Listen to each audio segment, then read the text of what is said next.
y dijo que Rick había perdido la cabeza porque tenía que ir al hospital y le iban a amputar el pene. Bueno, su pene era lo más preciado que tenía. En su mejor momento, la gente llamaba a Rick Rude ravishing, encantador. Pero detrás de ese físico esculpido se escondía una verdad más oscura, algo más lo estaba devorando por dentro: los esteroides. Y según muchos rumores, esa adicción acabaría provocándole la muerte. Pero la historia se vuelve aún más extraña, porque cuando lo encontraron, estaba desnudo en el suelo. En este video, les contaré lo que realmente sucedió: el ascenso deslumbrante y la carrera controvertida. El mundo de la lucha libre profesional siempre ha sido un teatro de personajes más grandes que la vida, un atletismo que desafía a la muerte y una narrativa cautivadora que difumina los límites entre la realidad y la ficción. Entre el panteón de artistas legendarios que adornaron el cuadrilátero durante la época dorada de la lucha libre, un hombre destacó no solo por su físico cincelado y su carisma magnético, sino por una carrera que se convertiría en sinónimo de controversia, tragedia personal y, en última instancia, una misteriosa muerte que sigue suscitando debate y especulaciones más de 2 décadas después. Esta es la historia de Ravishing Rick Rude, un hombre cuyo viaje desde un pequeño pueblo de Minnesota hasta las brillantes luces de los escenarios más importantes de la lucha libre terminaría demasiado pronto, en circunstancias que siguen envueltas en rumores, complicaciones médicas y una pérdida desgarradora. Nacido como Richard Erwin Rude el 7 de diciembre de 1958 en la tranquila localidad de St. Peter, Minnesota, el futuro ícono de la lucha libre creció en un entorno que resultaría ser un caldo de cultivo para el talento de la lucha libre profesional. Rick Rude asistió a la Robbinsdale High School junto a un extraordinario grupo de futuras estrellas de la lucha libre, entre las que se encontraban Tom Zank, Brady Boone, Nikita Koloff, Kurt Hennig, que se daría a conocer como Mr. Perfect, John Nord, que se convertiría en The Berserker, y Barry Darsow, más tarde conocido como Demolition Smash. Esta notable concentración de talento de la lucha libre en una pequeña comunidad de Minnesota no fue una mera coincidencia, sino que reflejaba algo de la cultura, la dureza y el espíritu competitivo que parecía impregnar la zona durante esa época. Tras completar su educación en el instituto Robbinsdale High School, Rick Rude no se dedicó inmediatamente a la lucha libre profesional. En su lugar, tomó una ruta más tradicional y asistió al Anoka Ramsey Junior College, donde obtuvo una licenciatura en educación física, una base académica que resultaría adecuada para un hombre cuyo cuerpo se convertiría en una de sus marcas más reconocibles en los años venideros. Antes de entrar en el mundo de la lucha libre, Rude tuvo varios trabajos en los que demostró su dureza natural y su destreza física, entre ellos como portero en algunos de los locales más conflictivos de Minnesota, e incluso compitiendo en torneos de pulsos, donde su fuerza y su naturaleza competitiva quedaron plenamente demostradas. Su entrada en la lucha libre profesional se produjo en 1982, cuando comenzó a entrenar con el legendario Eddie Sharkey, un respetado entrenador que había contribuido a formar a muchos de los mejores talentos de la lucha libre del Medio Oeste. Rude debutó profesionalmente en 1983 como Ricky Rude, trabajando inicialmente como Babyface, término de la lucha libre para referirse a un personaje heroico, jobber en la promoción NWA All-Star Wrestling de Vancouver. En aquellos primeros días, su papel consistía en perder combates y ayudar a consolidar a otros luchadores más destacados. Fue durante esos años de formación cuando Rude pasó por varias promociones territoriales, entre ellas la Georgia Championship Wrestling y la Continental Wrestling Association, con sede en Memphis, perfeccionando gradualmente su técnica y desarrollando la personalidad que acabaría convirtiéndolo en un nombre muy conocido entre los aficionados a la lucha libre. En 1984, trabajando en Memphis, Rick Rude comenzó a transformar su personaje, adoptando la personalidad arrogante y engreída de heel, término de la lucha libre para referirse a un villano, que definiría su carrera. Dirigido por el legendario Jimmy Hart, Rude comenzó a desarrollar el personaje de Ravishing Rick Rude, enfatizando su físico esculpido y provocando intensas reacciones negativas del público a través de insultos calculados y un comportamiento provocador. Su rutina característica comenzó a tomar forma. Entraba al ring con una confianza suprema, exigía que se cortara la música y luego procedía a insultar al público local con comentarios personalizados, a menudo llamándolos cerdos sudorosos, gordos y fuera de forma, antes de quitarse su ornamentada túnica para revelar su musculoso cuerpo, que exhibía a través de una distintiva rutina de movimientos de cadera que se convirtió en una de las maniobras más reconocibles y controvertidas de la lucha libre. El éxito de Rude llegó en Championship Wrestling from Florida, donde, bajo la dirección de Percy Pringle, que más tarde se haría famoso como Paul Bearer en la WWF, ganó campeonatos regionales y se consolidó como una auténtica estrella. Ganó 2 veces el campeonato de peso pesado del sur de Florida de la NWA, primero derrotando a Pez Whatley en enero de 1985 y más tarde a Mike Graham en julio de ese mismo año, antes de perder finalmente el título ante el legendario Wahoo McDaniel. También formó una exitosa pareja con Jessie Barr, con la que ganó el campeonato de parejas de los Estados Unidos de la NWA Florida en abril de 1985, y se involucró en memorables rivalidades con veteranos de la lucha libre como Billy Jack Haynes y Wahoo McDaniel, lo que le ayudó a consolidar su reputación como un luchador duro y fiable que podía trabajar con cualquiera. Su trayectoria profesional siguió ascendiendo cuando pasó a la World Class Championship Wrestling, que más tarde pasó a llamarse World Class Wrestling Association. En noviembre de 1985, Rude derrotó a Chris Adams para conquistar el campeonato de peso pesado de la NWA, y cuando la promoción abandonó la National Wrestling Alliance y creó su propio campeonato mundial, Rick Rude se convirtió en el primer campeón mundial de peso pesado de la WCWA en 1986. Durante este periodo, formó un intrigante, aunque efímero, equipo con un luchador conocido como The Dingo Warrior, un luchador que pronto se transformaría en The Ultimate Warrior y cuyo camino se entrelazaría con el de Rude de tal manera que crearían algunos de los momentos más memorables de la historia de la lucha libre. El periodo de la WCWA también vio a Rude involucrado en disputas de alto perfil con la legendaria familia Von Erich, la realeza de la lucha libre de Texas, querida por los aficionados y cuyas batallas con luchadores heel como Rude crearon programas de televisión imprescindibles en toda la región. En 1986, Rude regresó a Jim Crockett Promotions, uniendo fuerzas con Manny Fernández para formar un equipo llamado The Awesome Twosome, bajo la dirección del astuto Paul Jones. Su asociación resultó exitosa cuando conquistaron el prestigioso Campeonato Mundial de Parejas de la NWA frente a The Rock and Roll Express, uno de los equipos más populares de la historia de la lucha libre, en diciembre de 1986. Mantuvieron los títulos hasta la salida de Rude de la promoción en abril de 1987, demostrando su versatilidad y capacidad para destacar tanto en competiciones individuales como por parejas. Este reinado en el campeonato puso de relieve la creciente importancia de Rude en el mundo de la lucha libre y sentó las bases para su siguiente paso en su carrera, quizás el más importante. La llegada de Rude a la World Wrestling Federation en 1987 marcó su ascenso a la verdadera prominencia nacional. Inicialmente representado por Jimmy Hart, antes de pasar al legendario Bobby "The Brain" Heenan como parte del prestigioso grupo Heenan Family, Rude perfeccionó todos los aspectos de su personaje en la WWF. Su entrada se convirtió en una forma de arte en sí misma. Exigía silencio a los gordos y feos cerdos sudorosos que asistían al evento. Se desnudaba dramáticamente para revelar su escultural físico de 1,90 a 114 kilos, vestido con mallas personalizadas pintadas con aerógrafo que a menudo mostraban su propio rostro, o de forma controvertida, los rostros de sus oponentes. Tras las victorias elegía a una mujer del público, a menudo orquestado por su manager, para darle un beso después del combate, lo que añadía otra capa de espectacularidad a sus actuaciones. Pero fueron sus rivalidades las que realmente definieron la trayectoria de Rick Rude en la WWF. Y pocas rivalidades, en la historia de la lucha libre, han combinado la tensión personal genuina con los guiones escritos como su batalla con Jake "The Snake" Roberts. La rivalidad comenzó en 1988, cuando el representante de Rude, Bobby Heenan, seleccionó a una mujer del público para el tradicional beso de Rude. Sin que ellos lo supieran, la mujer era la esposa de Jake Roberts en la vida real, Cheryl. Cuando Cheryl rechazó las insinuaciones de Rude y le abofeteó, un momento que, según se dice, fue 100% legítimo, e incluso le provocó a Rude la rotura del tímpano. La línea entre el entretenimiento guionizado de la lucha libre y las emociones de la vida real se volvió peligrosamente borrosa. La disputa se intensificó hasta niveles incómodos cuando Rude comenzó a usar mallas pintadas con una imagen de Cheryl Roberts, una medida que enfureció a Jake Roberts y creó una tensión genuina entre bastidores que fue mucho más allá de la rivalidad guionizada.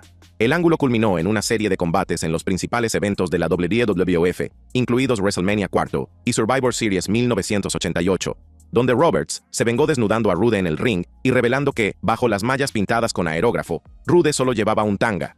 Un momento que requirió la censura televisiva y se convirtió en uno de los incidentes más comentados en la historia de la WWF. Esta rivalidad ejemplificó la voluntad de Rick Rude de traspasar los límites y difuminar las líneas entre el kayfabe, la ilusión de realidad cuidadosamente mantenida por la lucha libre, y el conflicto personal genuino, creando una incomodidad real entre todos los involucrados, pero también generando niveles sin precedentes de participación del público.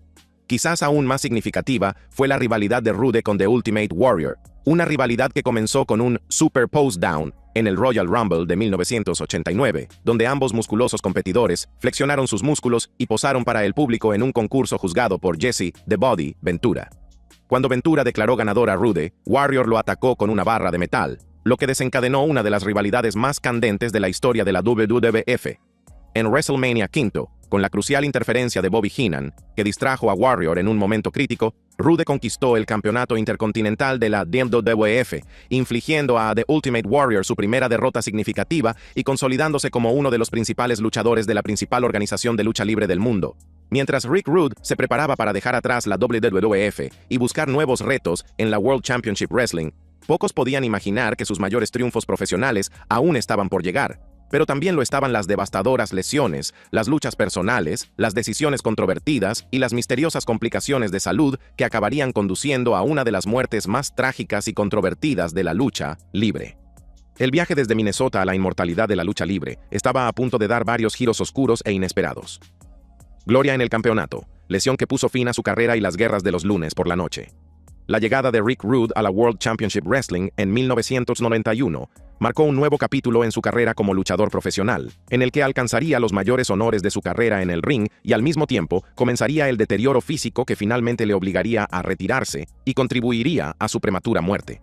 Su debut en el evento de pago por visión Halloween Havoc de la WCW estuvo envuelto en misterio e intriga, ya que apareció con una máscara como el enigmático WCW Phantom.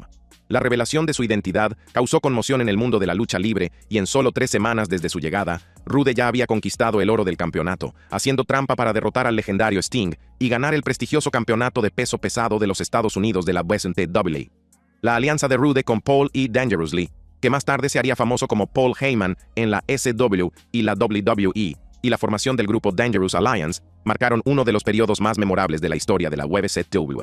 El grupo, que también incluía a leyendas de la lucha libre como Arn Anderson, Bobby Eaton, Larry Zbyszko, Stunning Steve Austin, que más tarde se convertiría en Stone Cold Steve Austin, y la formidable manager Madusa, reunía a algunos de los mejores luchadores técnicos y las mentes más astutas de la industria.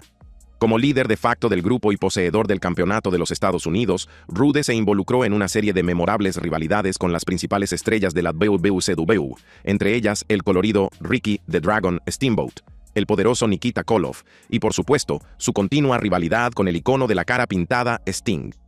El reinado de Rude como campeón de los Estados Unidos duró la impresionante cifra de 14 meses, el segundo más largo en la historia del campeonato, lo que demostró no solo su capacidad para atraer al público, sino también la confianza que la dirección de la WCW depositaba en él como luchador de primer nivel capaz de llevar el campeonato secundario de la promoción con prestigio y credibilidad.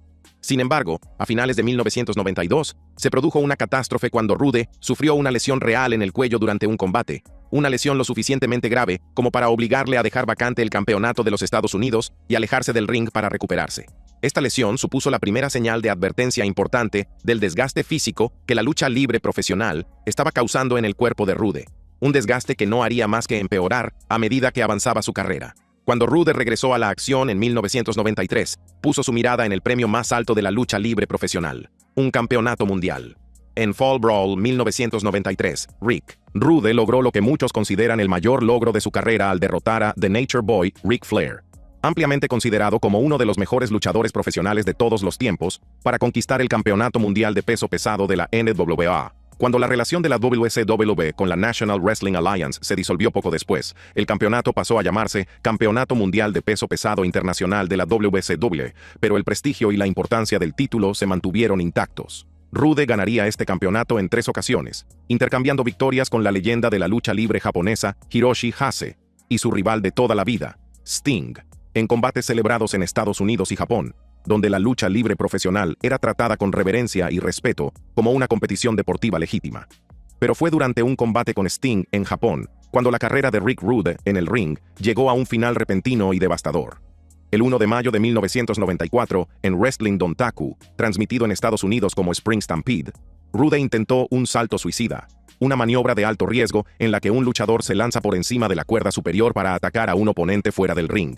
Sin embargo, en un momento que lo cambiaría todo, la espalda de Rude golpeó el borde de la rampa de entrada elevada con una fuerza tremenda, causándole graves daños en la columna vertebral.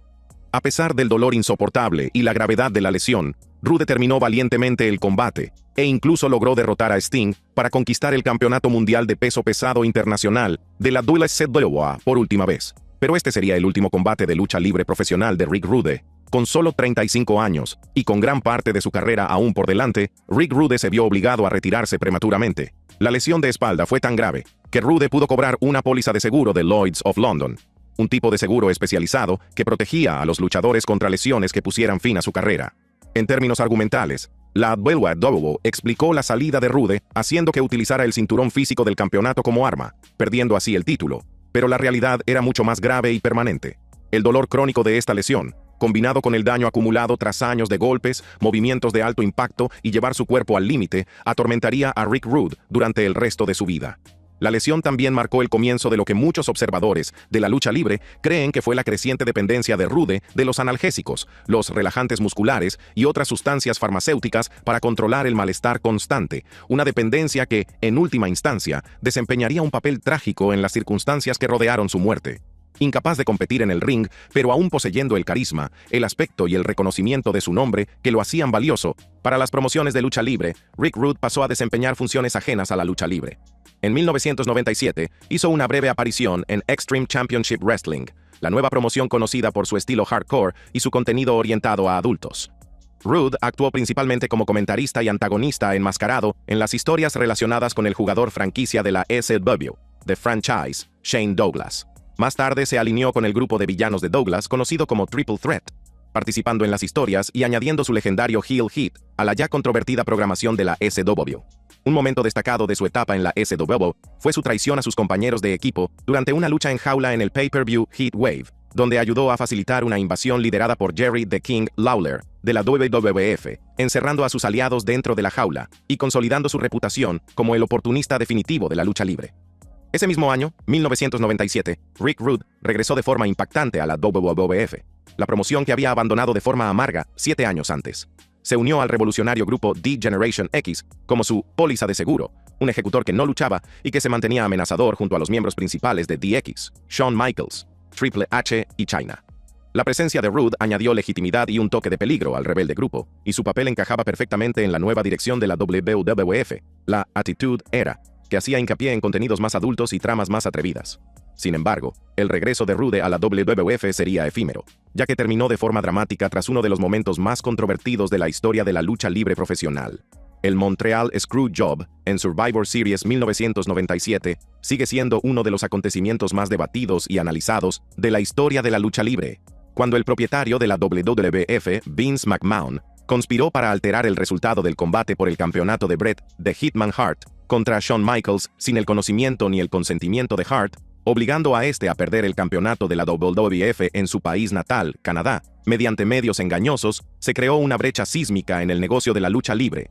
Rick Rude, que era amigo íntimo de Bret Hart y trabajaba con un contrato por aparición en lugar de uno garantizado, se sintió tan indignado por las acciones de McMahon que abandonó inmediatamente la WWF. Como miembro de D-Generation X, se esperaba que Rude pudiera interferir en el combate, pero su lealtad a Hart y su código ético personal le impidieron participar en lo que consideraba una traición a todo lo que la lucha libre debería representar. Lo que sucedió a continuación se convirtió en uno de los momentos más emblemáticos de las Monday Night Wars, la intensa competencia entre la WWF y la WCW por el dominio de los índices de audiencia televisiva. El 17 de noviembre de 1997, Rick Rude apareció tanto en WWF Monday Night Raw como en WCW Monday Nitro en la misma noche. El episodio de Raw, que se había grabado varios días antes en un evento de la WWF en Fayetteville, Carolina del Norte, mostraba a Rude con su característico bigote y vestido con el atuendo de D-Generation X, de pie junto a Shawn Michaels y Triple H. Sin embargo, esa misma noche, Rude apareció en directo en WCW Nitro, ahora luciendo solo barba, vestido con una camiseta de NWO, y pronunciando un mordaz discurso en el que criticaba a Vince McMahon, criticaba a Shawn Michaels y elogiaba su decisión de unirse a World Championship Wrestling. Si se tiene en cuenta su aparición en Hardcore TV de la SW esa misma semana, Rick Rude había logrado la hazaña sin precedentes de aparecer en los 3 principales programas de lucha libre en tan solo unos días, un momento que resumía a la perfección el caos, la guerra corporativa y las líneas difusas entre la realidad y la ficción que definían la lucha libre profesional durante ese extraordinario periodo. Entre bastidores, también crecía la preocupación por el uso que hacía Rude de diversas sustancias para controlar el dolor y ayudar a recuperarse de sus intensas sesiones de entrenamiento. El negocio de la lucha libre en los años 80 y 90 estaba plagado del uso de esteroides, el abuso de analgésicos y el uso de otras sustancias para mejorar el rendimiento y la recuperación. Muchos luchadores de esa época, que trabajaban en una industria sin temporada baja, sin seguro médico garantizado y con una enorme presión para mantener un determinado físico y trabajar a pesar de las lesiones, recurrieron a la ayuda farmacéutica para seguir adelante. Rick Rude no fue una excepción. Había admitido haber consumido esteroides anabólicos durante su carrera, especialmente durante sus años de esplendor, cuando su físico musculoso era uno de sus atributos más comercializables. Ahora, en sus esfuerzos por volver a los rings, hay pruebas que sugieren que Rude consumía diversas sustancias, entre ellas analgésicos recetados, relajantes musculares y otras drogas, en lo que podría haber sido un intento de controlar el dolor crónico de sus lesiones mientras sometía a su cuerpo a agotadoras sesiones de entrenamiento. Nadie sabía que el tiempo se estaba acabando para Ravishing Rick Rude, y que pocas semanas después de su última aparición en la WCW, su vida terminaría en circunstancias que siguen siendo controvertidas y discutidas hasta el día de hoy. Circunstancias que involucran medicamentos recetados, rumores de tratamientos fallidos para la disfunción eréctil y un trágico desenlace que dejaría a su familia devastada. Al mundo de la lucha libre conmocionado y a los observadores y aficionados debatiendo lo que realmente sucedió durante décadas. La misteriosa muerte y las controversias permanentes. La mañana del 20 de abril de 1999 comenzó como cualquier otra en el acomodado suburbio de Minnetonka, Alpharetta, Georgia, en Atlanta. Pero para Michelle Rude, esposa del legendario luchador profesional Ravishing Rick Rude, este día traería una tragedia inimaginable y marcaría el comienzo de un misterio que sigue generando especulaciones, rumores y debates más de 2 décadas después. Cuando Michelle entró en su casa y encontró a su esposo Richard Erwin Rude, Rick Rude, inconsciente y sin respuesta, se llamó inmediatamente a los servicios de emergencia, pero ya era demasiado tarde. Rick Rude, de solo 40 años, todavía relativamente joven según los estándares normales y aparentemente a punto de regresar a la lucha libre, fue declarado muerto en el lugar.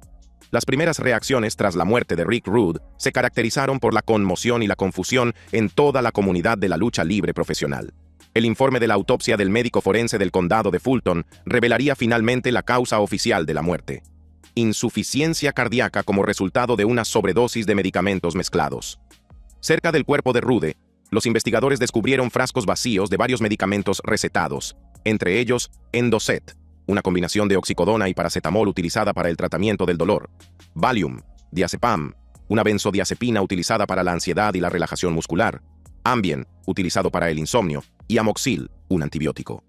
El examen toxicológico reveló la presencia de múltiples sustancias en el organismo de Rude, entre las que destacaban el gamma-hidroxibutirato, GHB, una sustancia utilizada médicamente para la narcolepsia, pero más comúnmente asociada a los círculos de culturismo por sus supuestos efectos sobre la recuperación, la quema de grasa y la mejora del sueño, y el Valium.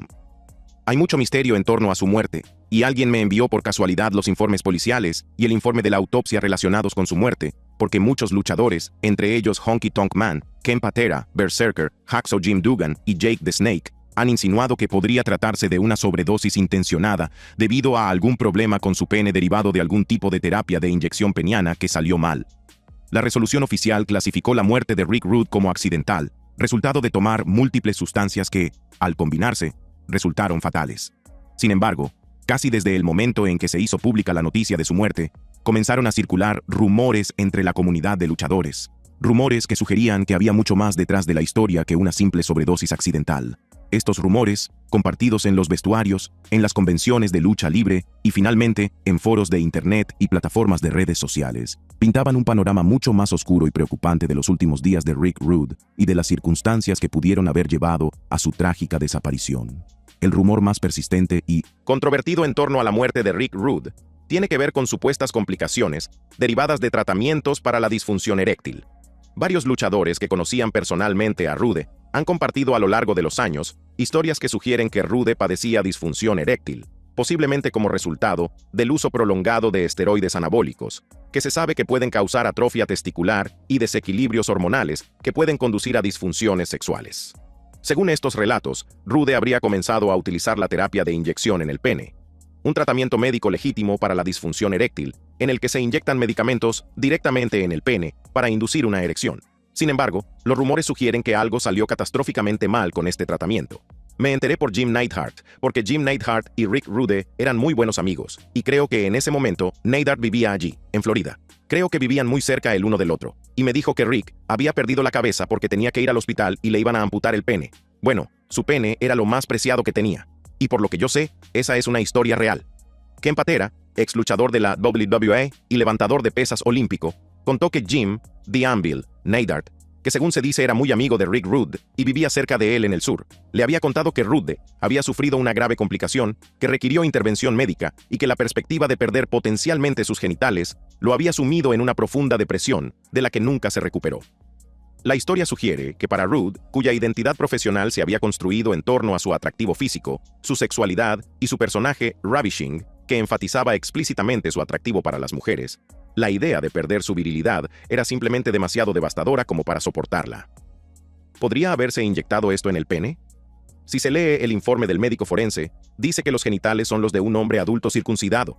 El tejido fibrótico es palpable en el cuerpo izquierdo del pene. Hay cicatrices difusas en la base del pene. Los testículos están descendidos dentro del escroto. Los detalles del informe de la autopsia de la reseña de Hannibal muestran pruebas físicas de cicatrices en los genitales de Rick Rude y señalan que sus testículos estaban atrofiados, lo que significa que se habían encogido o marchitado, una condición que es consistente con el uso prolongado de esteroides anabólicos. Estos hallazgos físicos han llevado a algunos observadores a concluir que puede haber algo de verdad en los rumores sobre las inyecciones en el pene, aunque las cicatrices también podrían explicarse por otros procedimientos médicos o afecciones no relacionadas con el tratamiento de la disfunción eréctil.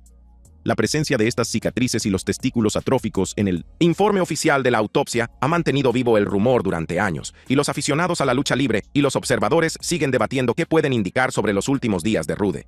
Sí, era algo extraño. No era Viagra. Era algo nuevo que surgió porque estaban pasando por la era de los esteroides, y yo nunca tomé esteroides. Rick abusaba mucho de los esteroides. Larry Zbyszko, un veterano de la lucha libre que trabajó junto a Rude en la WCW, proporcionó más contexto sobre el consumo de sustancias de Rude en una entrevista años después de su muerte. Zbyszko señaló que Rude era conocido por ser un consumidor excesivo de cualquier sustancia, ya fueran esteroides, analgésicos o suplementos, siguiendo la filosofía de que si algo era bueno, más debía ser mejor. Esta tendencia al exceso, combinada con las exigencias físicas que Rude se imponía a sí mismo mientras entrenaba para su regreso, y el dolor crónico de la lesión de espalda que puso fin a su carrera, creó una tormenta perfecta de factores de riesgo que pueden haber contribuido a la sobredosis mortal. Sin embargo, no todo el mundo acepta estos dramáticos rumores sobre un suicidio intencionado provocado por complicaciones de disfunción eréctil. La viuda de Rick Rude, Michelle, rebatió enérgicamente las sugerencias de que la muerte de su esposo fuera otra cosa que una sobredosis accidental. En declaraciones transmitidas a través de la personalidad del mundo de la lucha libre, Bruce Pritchard, Michelle Rude enfatizó que su esposo había estado lidiando con un dolor significativo debido a sus diversas lesiones, que recientemente había sufrido algunos accidentes menores que agravaron su malestar físico y que la combinación de medicamentos que tomaba por razones médicas legítimas había resultado trágicamente fatal al combinarse. Calificó los rumores de suicidio como extremadamente tontos, e insistió en que quienes difundían esas historias estaban faltando al respeto a la memoria de Rick y a su familia. Con esto llegamos al final de este video. Para ver más videos interesantes como este, haz clic en las tarjetas de tu pantalla.